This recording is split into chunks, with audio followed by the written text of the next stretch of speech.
Welcome to the YCNU podcast. Join us each week for engaging conversations with campus leaders, students, faculty, staff, alumni, and community members. From academics to athletics, campus life, and beyond, we cover it all. Have someone you want to hear from? Let us know. Let's explore the world of Yavapai College together. Hello, everyone, and welcome to the YCNU podcast. I'm Cadu, your host, and I have here my co-host, Mike Grady. And we're going to talk here with Ruth Ellen. And I am very excited to have you on the podcast, Ruth Ellen. Thank you so much for being here. And let's get started here with a quick introduction. Tell us about yourself, your background, what department of the college you work for, just so people can place, the voice with you. Sure. My name is Ruth Ellen Elinski. I'm the director of the Small Business Development Center here at Yavapai College. We have a couple of formal offices, one on the Verde Valley campus and one on the Prescott Valley campus. But my 6-member team and I are out often visiting with clients in their places of business and touring around the county, promoting our business or our no-cost business services and working with clients to support their enterprises. That's super cool. Mike, I'm going to let you kind of roll with this. I'd love to know a little bit more about the SBDC. I know there's some history behind all this and how this connection with Yavapai College happened. You want to start with that? Well, let's start with welcome, Ruth Ellen. It's great to have you here. And we wanted to have you on because you folks at the SBDC seem to be the key holders to something that's close to a lot of people's hearts. I know, well, you know better than anyone that a lot of people have a craft or a hobby or a talent or just a great idea and have the thought, what if I turn this into into my own business, which is, that's the spine of the American dream, I suppose. And I'd like you to tell us a little bit about what the SBDC can offer, because startup business people face a lot of headwinds these days, and you can get into a whole lot of trouble trying to go alone. So tell us a little bit about the organization and how it started and the outreach you do that you and your 6-person staff are so busy at every day to help small and emerging businesses. Sure. Thank you for the opportunity to be here. First of all, this is great for us because there's so many folks that are unaware of this incredible service, not just here in Yavapai County, but across the state of Arizona. So the Small Business Development Center Network came to Arizona in the 70s. It's been around for a long time. And the main office is based out of Maricopa Community Colleges, but there are actually 10 centers just like us across the state of Arizona. And we're a federally funded program. So this funding is approved by Congress and comes through our Maricopa Community College system. It's distributed out to these 10 centers that are hosted by community colleges across the state. So part of our host college here at Yavapai College is they match those federal dollars, which allows us to have a strong team of staff. And what our kind of mission is to provide no-cost confidential services to businesses of all sizes. So our team, made up of experts in different fields of business, meet one-on-one with businesses across the county and provide services, anything from putting together a business plan to helping folks access capital from lenders or microloan programs to adding different products to their services or their menu. We also support businesses with strategic planning, financial planning, and you could have anything from an idea on a napkin to being a 30-year-old business needing to hire new workforce. So anything in between there, our team is set up to support these businesses. And if we don't have what is needed to support the business, then we leverage the talent of those other 10 centers to help provide the services needed here. Very cool. Is the SBDC connected to the Small Business Administration, Federal Department of Small That's Business right. So Administration? the SBA, yes, the Small Business Administration is where the funding comes from. Oh, perfect. Yes. And how does it differ from some of the other organizations that we know here, like the Small Business Bureau, and, there's other versions of this kind of business support system around us? How does it differ from these other organizations? Sure. I would say that there are many different services specifically for small businesses. I think where SBDCs differentiate themselves is the technical assistance piece, which is that one-on-one consulting services where a business can call, make an appointment, come into an office or meet with an advisor somewhere on their own turf and have that one-on-one specialized technical assistance. So we're working with that business on a very specific challenge or need.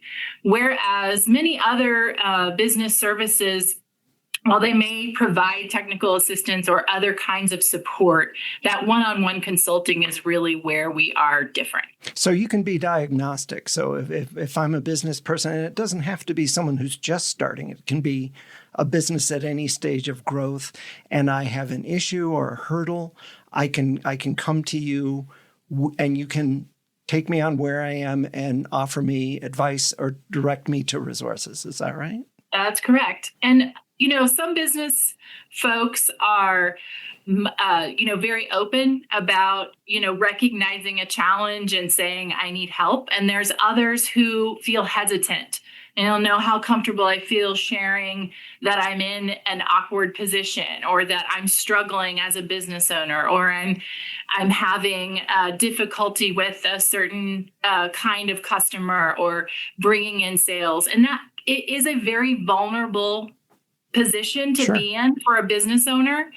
And that's why I would say that's another differentiating factor is we offer this confidential consulting service. So when you schedule an appointment and you register for our services, all of that information, whatever you share, whatever you tell your consultant is kept in the strictest of confidence. And so you can feel comfortable sharing, I'm nervous. I'm having difficulty in this particular space. And, you can know that information is not going to be shared. And it's great that it's prescriptive like that. So you don't, it's not, I don't come to you as a business person and get a PowerPoint that may or may not apply to me or something like that. Yeah. I can go in right with my problem and we can lead with it. And we should emphasize as well, no cost. Do we want to say that again in this era of, 5-day trials and then we start billing your credit card? This is something that is available at no cost. That's right. It's not just one meeting and that's no cost. And then you have to, it's not like that. It is a no cost service. It is your tax dollars at work. This is one of those federal programs that even the current administration finds incredibly valuable for our business community. We know that small businesses are as they say, the backbone of our economy here. And it's incredibly important that we're providing resources and, providing this technical assistance and training in very prescriptive, as you say, ways so that we're addressing individual issues or challenges. Gotcha. Okay, great. So besides the one-on-one consulting that you were talking about there, I know that SBDC also provides a variety of more structured programs and courses and webinars, seminars, and all that, right? Just tell us a little bit about that type of resource that is frequently available to everyone. Sure. So in addition to the one-on-one consulting, which is, as Michael said, that I'm going to use that from now on, the prescriptive model, we also offer trainings on different topics which are often kind of addressing the questions and issues that maybe a higher percentage of our businesses are facing. So that could be right now, of course, AI for small business is a very hot topic. So we're, as a team and as a network here in Arizona, we're receiving training to be able to educate our business community on, top tools for small businesses to use to be more efficient, and how AI can play a role in improving sales or improving efficiencies in small businesses. So as different trends come about, our teams are also given training so that we can provide the best service and provide the most timely and trending information to our business community. So AI for small business would be one example, but we do trainings on general marketing in rural communities. We do a training on access to capital, so people understand how, when they get to the point where they need funding to grow their business, how do they do that? What options do they have? We provide training on financial statements and understanding how to read your financial statements and keep a healthy books. So things like that, where maybe a higher percentage of our business clients have similar questions, we can address those questions in that kind of training style or webinar style. It sounds like I'm really pleased to hear that you guys undergo perpetual training to stay abreast of the latest business trends and things, because we were talking about this a few days ago. Nothing is more useless than ancient advice on something. It has to be current, and something like, businesses are often frightened of AI as a broad concept, for example. Mm-hmm. But if they can talk to you about how to break it down into different elements that may actually help their business or facilitate things, that kind of takes the fear out of it a bit. Absolutely. Yeah. Yeah, I think we definitely do that, demystifying certain business strategies, because that does happen. And I think especially in rural areas, and not just here in Arizona, but there's rural communities all across the country, right? And it's very different for us to adopt those new technologies because of access, but also, I think, to your point, Michael, because sometimes it's very scary. And so part of our role is to certainly understand those new technologies, but then find ways to educate our communities on how they can adopt new and best practices. Great. Well, Ruth Ellen, let's talk a little bit from a hypothetical perspective, because I think there are a whole lot of closet entrepreneurs out there, or wish list business people out there. So let's start from square one. We're going to role play here. We're going to role play. Mike and I are going to consult with you. We have a business idea in mind. We came to the SBDC. Right. Ruth Ellen, we heard a lot about you. I think you can help us. Yes. Mike, and you ready? We have a business. We make widgets. I don't know. We make widgets. We make widgets. Yes. They're blue. They're lovely. Yes. And we want to sell these ourselves.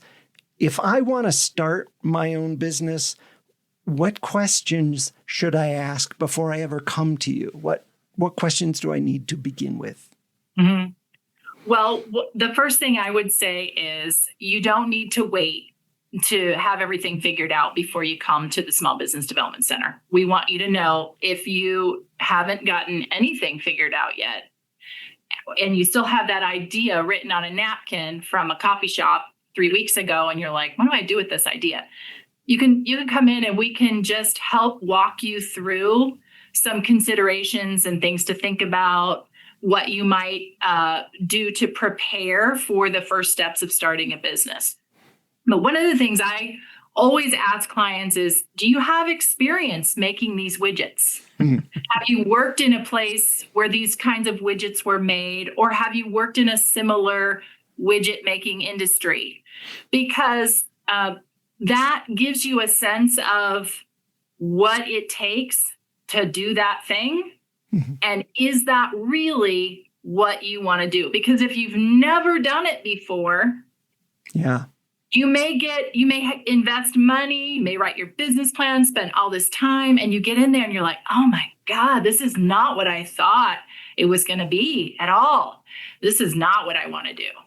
And so then you've wasted time and resources and money, probably, diving into this industry that you've realized isn't really a fit for you. So one of the questions is like, if you want to open a cafe or you want to start coffee roasting, I would ask the person, have you been working in a cafe before? Have you spent time in a cafe? What does that look like? Mm-hmm.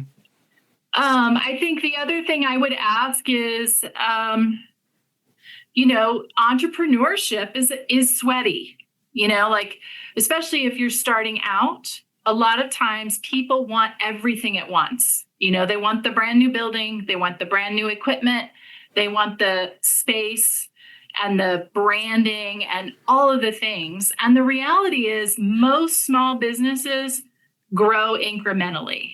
So this notion that someone out here in space is going to invest $2 million in your new cafe and you're just going to have everything so wonderful and clean and lovely from the start is not very realistic.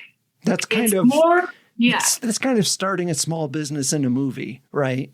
Where, kind of. Where, you have the glitzy opening and someone cuts a ribbon and everybody applauds and you have the state-of-the-art equipment in the best part of town and the best facility.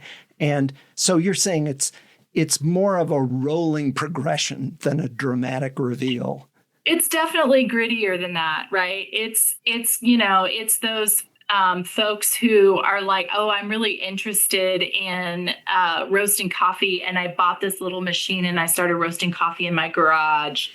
And I bought these kind of unbranded paper bags to package them in. And I took them to a friend's party and we all enjoyed the coffee and people said that they'd be willing to buy it. And it's like, that's the start, right? Mm-hmm. And then it's the next year, maybe you launch a website and you've got now new online sales and you've invested in a logo and a brand and you're starting to brand those brown paper bags. And so I guess my point here is it really, a lot of the small businesses that I see that are well thought out and planned and strategic are those that take time in the beginning to really be thoughtful about their process and how they're going to incrementally grow. There are businesses that end quickly because they try to grow too fast and they don't have those kinds of details or relationships figured out yet. And so you're really better off in this kind of slow growth, incremental growth. That sounds less expensive to instead of having everything up front, to build slowly. Less risky. Yeah. Not risky. Right? Mm-hmm. So let's say we had this initial conversation and, you decided, you helped us figure out that, sure, this has the potential to become a business. We are truly interested. We have the expertise. And what would be then the next steps? How would you recommend this to progress? What would be the next thing? Let's sit down and talk about a plan. Sure. So you all are in a unique situation where you're going into business together, which is called a partnership. Mm-hmm. A little bit more risky than a single person coming to me and saying they want to start a business. Yeah. When you're in a partnership, you both are going to need a partnership agreement, which outlines the roles and responsibilities of both of you. It might outline, who the ownership structure, who owns what percentage of the business, who's going to take the lead on financials versus day-to-day operations, for example. But the most important thing of a partnership agreement is the exit strategy. You want to be sure if one of you wants to move to Tahiti in 2 years, what happens? Right. How do you depart from the business? And that is a very critical question when you're starting a partnership. So I always lead when you're going into business with somebody, the partnership agreement is the first step. Is figuring out.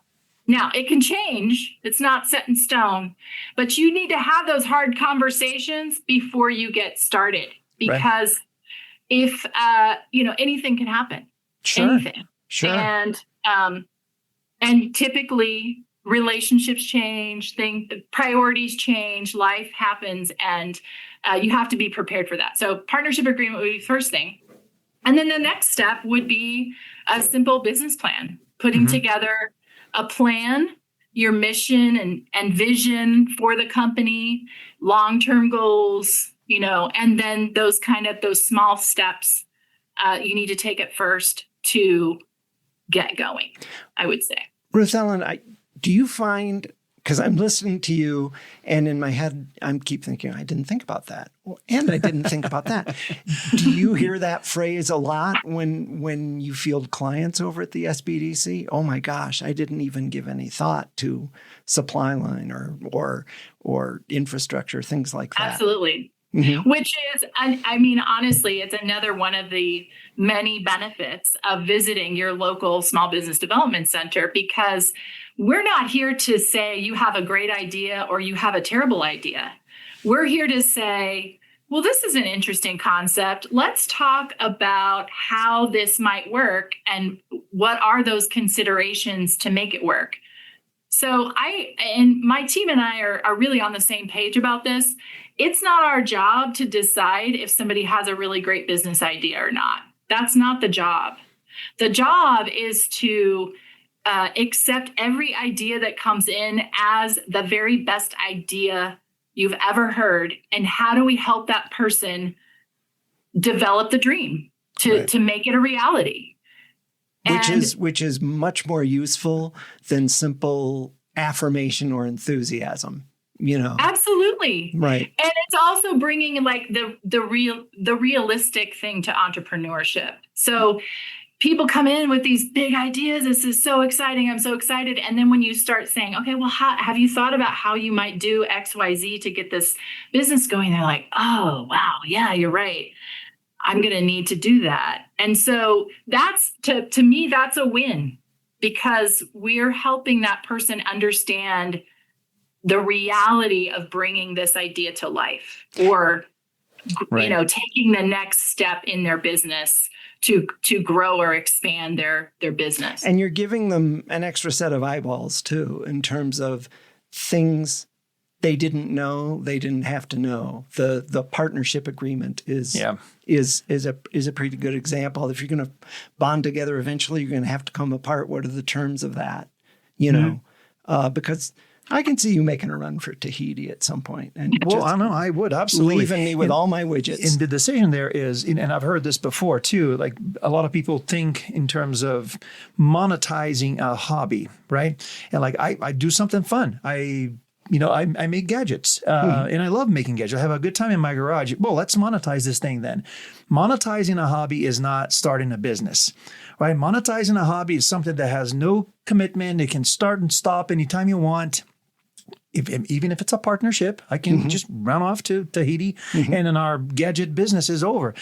Our hobby is over, right? Our monetized hobby is over. If we're really going to make this into a business, sustainable, that can grow, that can generate profits and become something bigger than just a garage, hobby making, gadget making thing, then the steps that you're suggesting here and the questions that you're asking are really going to determine, do we want to go into the gadget making business? Yeah, or do we want to just stay as a hobby? Looks, because the thing about a hobby is you can always stop doing it immediately as it stops being fun. Right. I don't need an LLC. We don't need any of that. Right.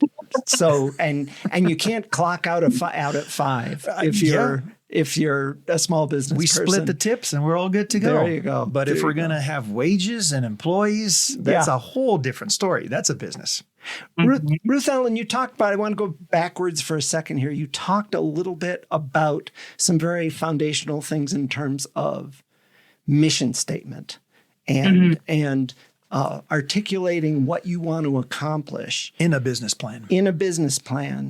And I know you work with, the SBDC works with the Moonshot program on developing business pitches and things like that. Tell us why those fundamental things, like a mission statement, are important going forward.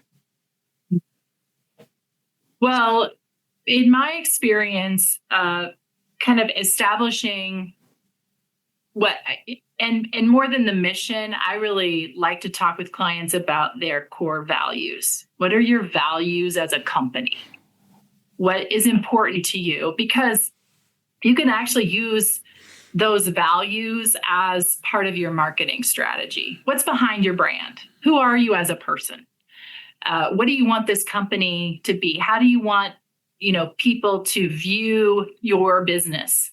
And, how do you use that to your advantage to leverage your core values? Some of that is really important. It doesn't mean that it's not set in stone, but when you get started, I think it's really important so that you're not making decisions based on the mission and your core values and those kinds of things. It's very easy to see a squirrel, Mm-hmm. and all of a sudden you've got $85,000 loan to start your business, and you're starting to creep away from your mission or what the end goal should be.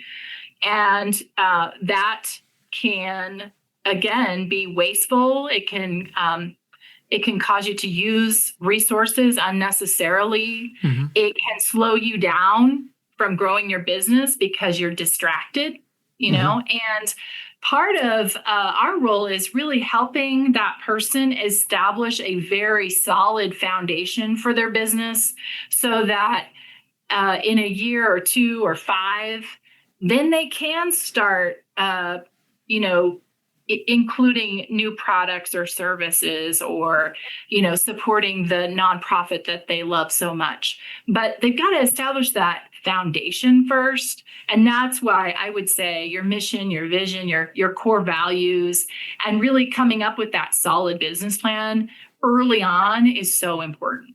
Yeah. Important also as guardrails, right? So that, like you said, you're not seeing squirrels along the way and kind of changing, the direction of the business and possibly avoiding costly mistakes that you can fall into by just not being focused and not really knowing where you want to take your business. But besides that, a business plan is also kind of important if you're looking for capital, right? Or if you're looking for further partnerships, or if you're looking for, like in the future, a distribution channel, teaming up with other businesses that are going to complement your operation. That business plan is also something that will be required for those negotiations to happen. Is that correct? That's right. Yeah. So I always tell clients, even if you're not seeking capital right now, Mm-hmm. you should still go through the process of creating a formal business plan. And by the way, the Small Business Development Center offers all of our clients a business plan writing tool at no cost. Wow. So if you register for services, we offer you a live plan account for free. And we will help you walk through putting together a business plan, your financial pro forma, your pitch, and all of those things that are needed to just help guide you in your initial steps as a business owner, but to also help you prepare to access capital and that kind of thing. So yes, business plans are really important for painting a very clear picture for yourself. But as you prepare for accessing capital or growing your business, it's required. You would need to have something to say you've thought through all of these things and right. You're ready to take that next leap to taking out a loan or getting an investor or adding a partner, that kind of thing. It's Yes. interesting to hear you talk about this because they're all kind of the headwaters of the business plan is the mission statement, I suppose. And Ruth Ellen was kind enough to let me sit into one of the Moonshot competitions, or one of the regional competitions, and I was watching these people pitch their business to it's incredible. a hypothetical, a set of potential investors. Right. And there is such an art to a pitch, and I did not appreciate. You have to communicate everything we've talked about. You have to communicate your passion, your values, as you've said. You've got to communicate an understanding of the market. You've got to articulate where you expand. There's a whole lot of moving pieces to a pitch, and to an elevator speech, and to the things you approach investors with. Totally. Isn't that right? And the pitch. Ruth Ellen, give us a little background on the Moonshot as well, in case someone doesn't know what this program is about. I know this is a really big, important one that I got to see a little bit of the final stages of it as well, but just kind of set the stage here so that our audience here can, be more familiar with what this program is and any other programs like that you may have available. So Moonshot is a Arizona 501c3 organization. They are a partner of the Small Business Development Center at Yavapai College and several of the other centers in the state.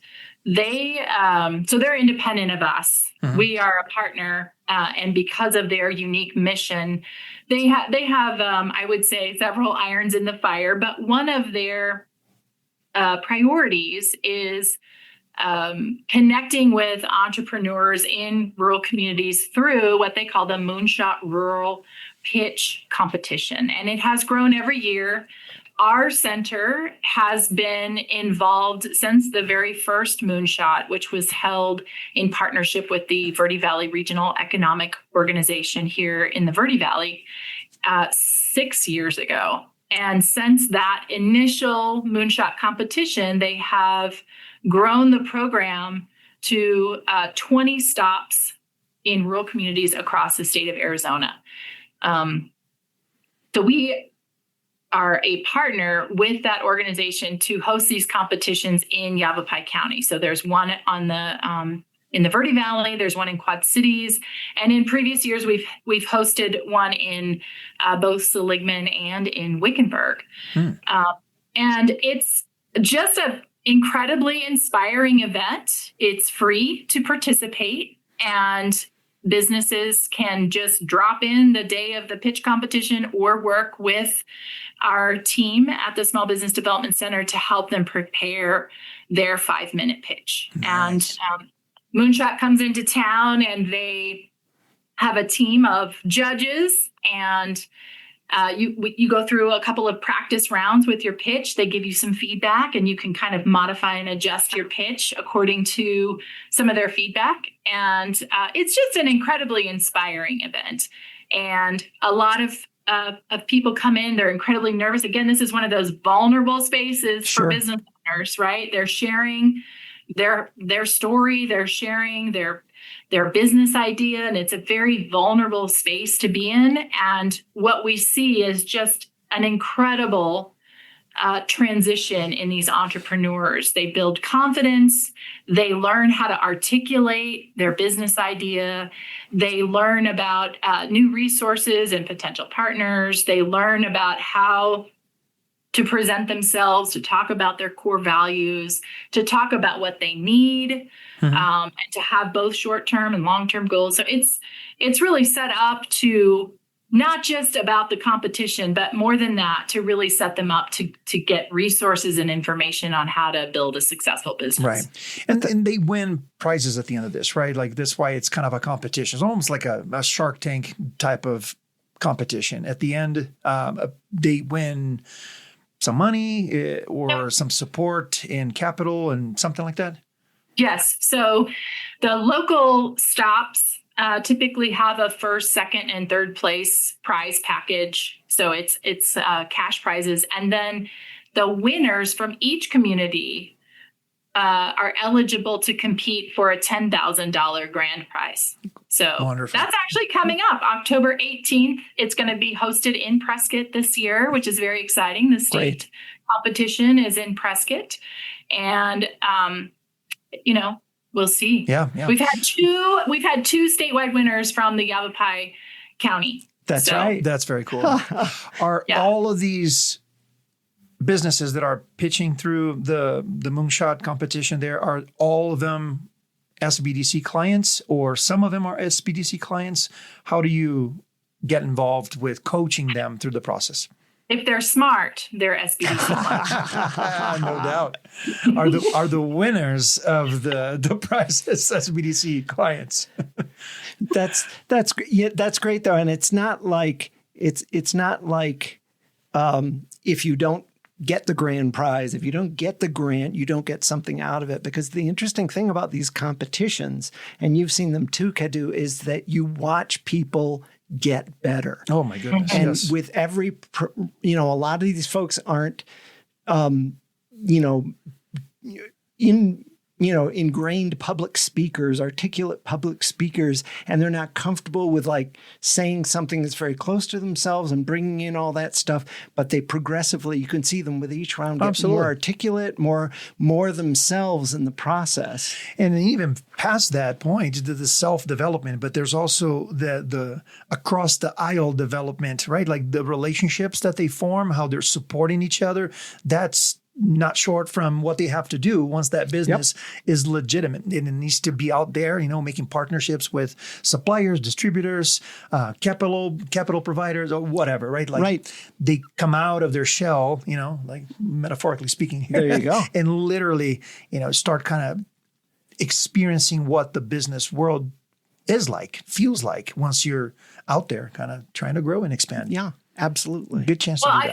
I think it goes back to your point that you really can't do it alone. And no doubt. I think that this is one of those opportunities where it does help those businesses and business owners connect with other entrepreneurs who may be facing very similar challenges, have very similar needs, need similar information, all of that. And it builds kind of a network of small business owners that, you kind of you end up cheering each other on. And, and it goes beyond the competition. I really think those relationships stay, and it is absolutely, you're creating kind of that support network. Yeah, every relationship is valuable when you're networking. That's so critical. Mm-hmm. Is Ruth Ellen, let me ask you something. Is there, I know all businesses, all clients are different. Is there a point in the development process that clients typically get intimidated, that maybe they want to bail, or maybe they're just feeling overwhelmed? Yeah. When the self-doubts come on, I'm thinking, would it be around when you're drawing up a budget, or when you're knocking out overhead expenses? Is there a point that arc where clients really need, more support, a little hands-on? Yes. I wonder, if it's when they're starting to talk about the return on investment, right? Is that when they go what, 2 years? Oh, no.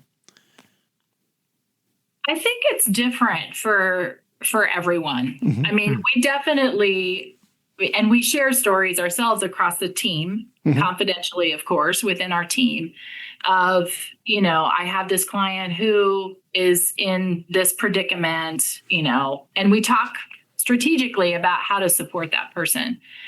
I look at entrepreneurship, it's a wave. It's a constant wave. You're going to have ups and downs. And a lot of times, for especially the new business owners, I tell them that right off the bat. Look, you're going to get really excited, then you're going to have a dip.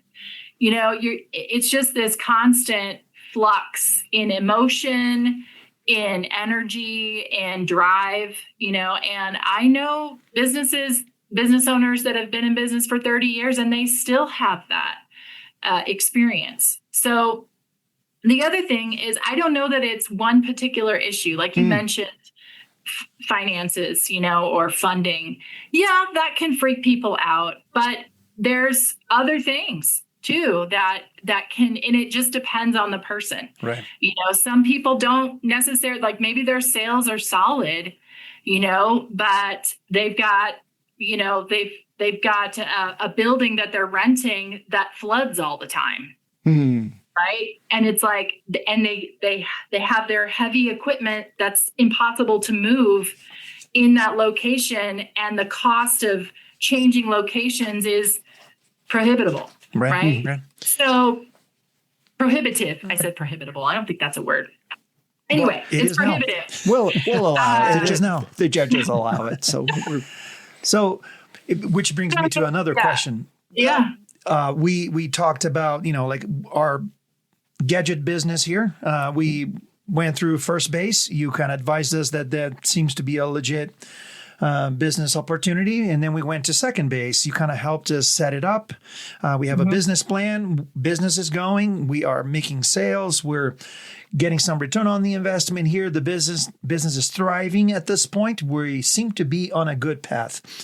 Third base would be, do you keep working with these businesses so that they can then kind of look for sustainability, the progress, the growth, the expansion of the business, the scaling of the business? Or is the SBDC more focused on that initial steps of a new business? Do we kind of stick with them as they kind of grow 5-10 years in the future? The goal with every client is to work with them ongoing through the life of their business. Nice. So I have clients that I met with this week that I was working with when I was a business analyst 7 years ago. So I'm still working with some of those clients through new challenges, new needs, new questions. Yeah. Maybe they're going for their second loan, or they're refinancing and they're ready to take the next step. So the true goal is that we're working with these clients ongoing through the life of their business. And we might get their entry point is the ID on the napkin. Their entry point with our center might be, again, they just bought a new building and they need 20 new employees. So it's really just dependent on the stage of the business. We also might work with a business to get them started, and they take off and we don't hear from them for a while. And 2 years later, they call and they say, okay, do you remember me? I need help again. Our warehouse is on fire. I know. Yeah. My partner is moving to Tahiti. We were making widgets and I thought it was all going well. And now what do I do? Now what do I do? That's wonderful. I think, we're talking in a whole lot of in a theoretical space here, but you've had a lot of local success stories that have benefited by the expertise and the timely assistance that the SBDC has provided over the years. Can you talk us through a few of these examples that people might recognize in the community? Sure. But just one last point on that last question is just, that's the biggest compliment for us is people continue to come back. No, for sure. We have done something right. We have done something with this client that helped them move to the next level, that helped them through a challenge, that helped them access the capital they need, whatever it might be. So sometimes we say, oh gosh, I haven't heard that guy in a long time. Maybe I should reach out. We send a quick note and they're like, oh, I'm so thankful that you contacted me. This was perfect timing because I'm ready to get a loan and I need your help. So a lot of times for us, that's the biggest compliment is they're coming back and saying, okay, what do I do now? That's wonderful.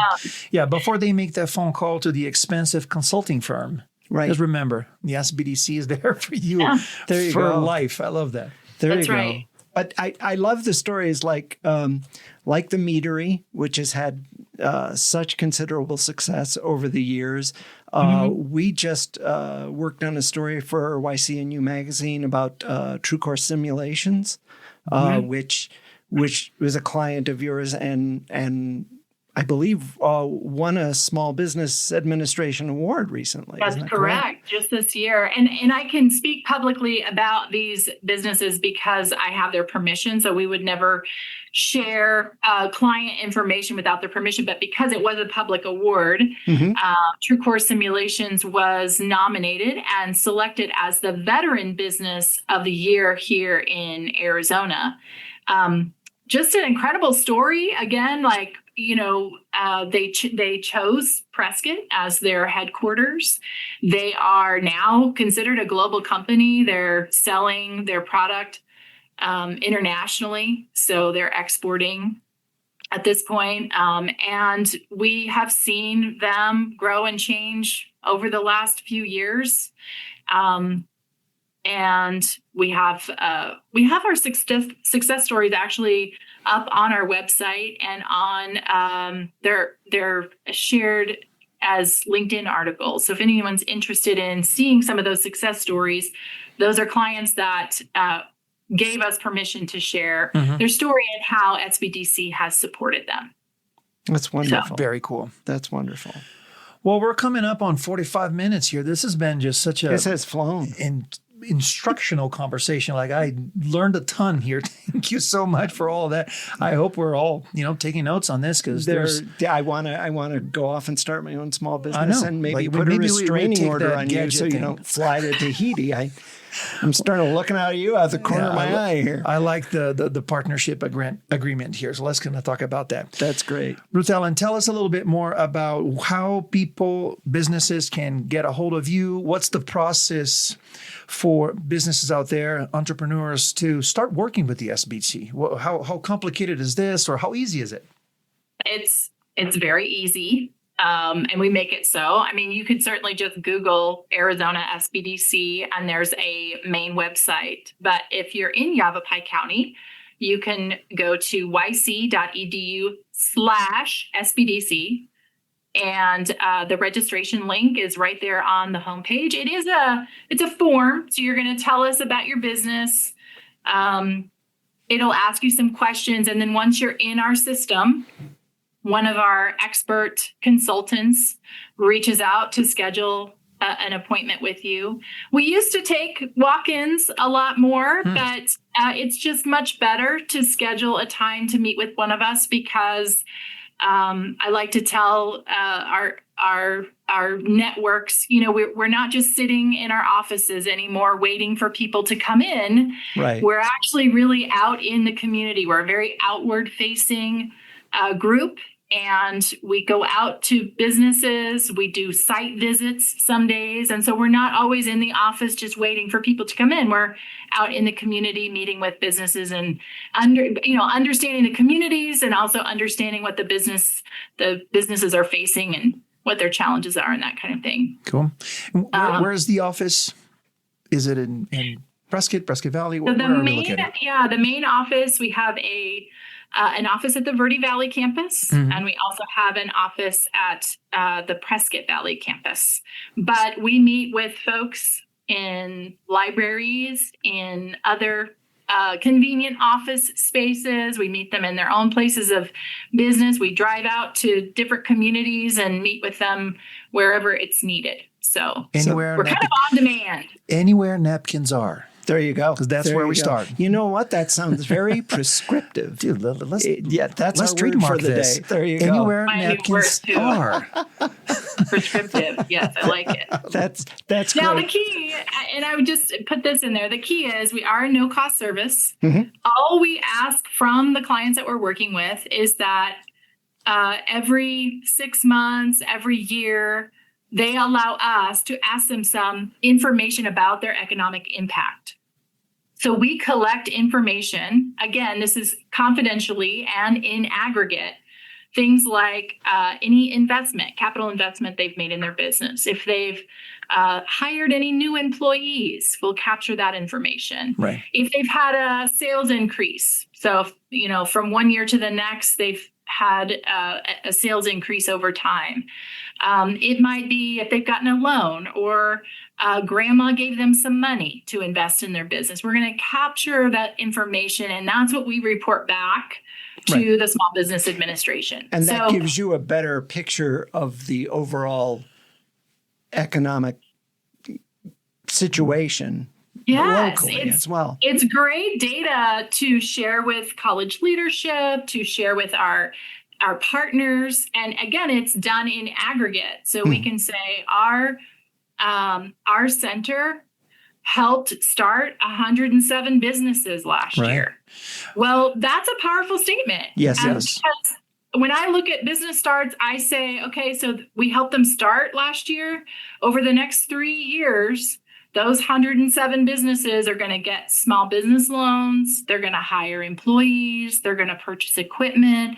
They're going to do all these things that's going to add additional economic impact to our communities. So that's why that's important for us to capture that information so that we can say, this is the impact that this center is having on the community here. Absolutely. Yeah. And that's not a huge ask in terms of the services and the resources you provide. No, absolutely. It legitimizes the whole thing, and it makes, I'm sure that it brings more support to the program and, from federal funds and everything else. Makes you more effective.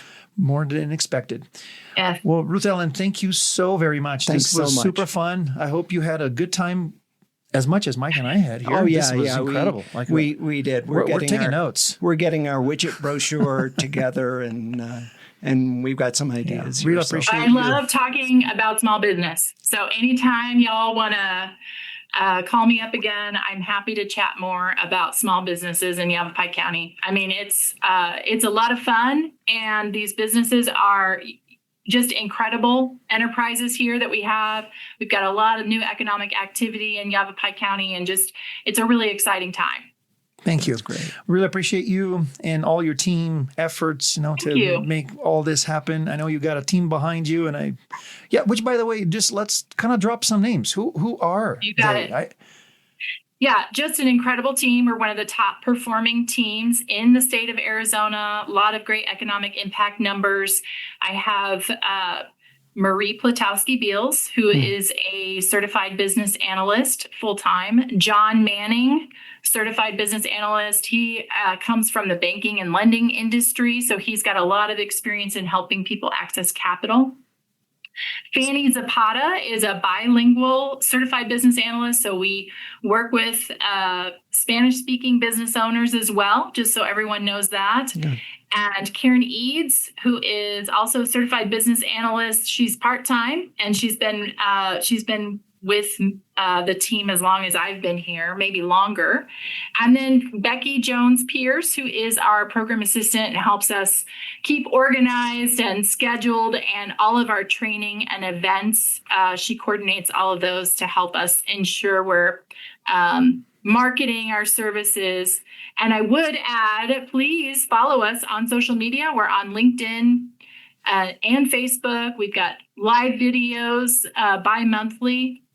Our coffee chat events are really fun. We interview different people and industry leaders and community leaders and that kind of thing. So be sure to follow us there. That's Absolutely. Great. It's a great way to get acquainted with the SBDC and all it does. Yes. All right. Yeah. Well, thank you, everybody. Thank you, Mike, for co-hosting this with me. Ruth Ellen Elinski, thank you for coming and sharing your wisdom with us. Pleasure talking to you. So fun. Thank you. Thank you for tuning in to the YCNU podcast. We hope you enjoyed our conversation today. Don't forget to follow and subscribe wherever you get your podcasts so you never miss an episode. Got someone in mind for our next chat? Reach out and let us know. Until next time, keep exploring, and we'll see you next week.